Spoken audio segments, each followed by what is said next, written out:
So welcome sa Rod TV. Mahilig ka bang gumawa ng YouTube Shorts? Pero naiinis ka kasi hindi ka pa rin pwedeng mag-upload ng custom thumbnail sa YouTube Shorts mo. Meron akong secret na ituturo sa inyo para magkaroon kayo ng custom thumbnail sa paggawa mo ng YouTube Shorts mo. Try mo na gawin kasi hindi ko alam kung hanggang kailan to papayagan ni YouTube.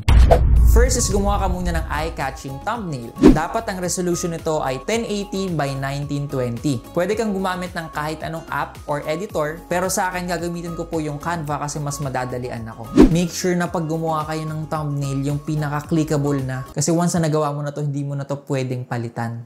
Second, habang nag-edit ka ng YouTube Shorts mo, ilagay mo lang sa unahan or sa dulo yung custom thumbnail na ginawa mo. I prefer sa dulo mo ilagay. Make sure na 1 second lang siya kahaba. And after that, i-export mo na yung YouTube Shorts mo. Before tayo magpatuloy, kung hindi ka pa nakaka-like sa video, don't forget to click the like and mag-subscribe ka na sa baba kung bago ka pa lang sa channel. Tara, balik na tayo sa topic.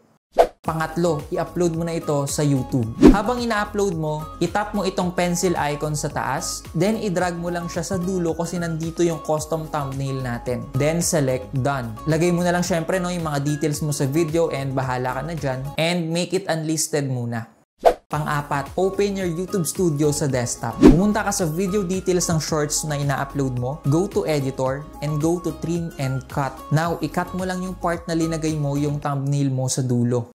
Pang-lima, i-click mo lang yung save. At mag-antay ka ng up to 30 minutes dahil nagpa-process pa si YouTube editor sa ginawa mong changes. And makikita nyo nga po dito na nag-i-stay pa rin yung custom thumbnail natin pero wala na siya sa mismong shorts natin. Take note, hindi mo na po ito pwedeng gawin sa mga YouTube shorts na na-upload mo na dati. Effective lang po ito sa mga YouTube shorts na gagawin mo pa lang. Hindi ko rin po alam kung hanggang kailan po ito e-effect, so hanggat pwede pa, i-try mo na gawin. At wala pa rin pong update sa YouTube kung kailan nga ba tayo papayagan mag-upload ng custom thumbnail sa ating YouTube Shorts para hindi na natin ginagawa tong mahabang proseso, no?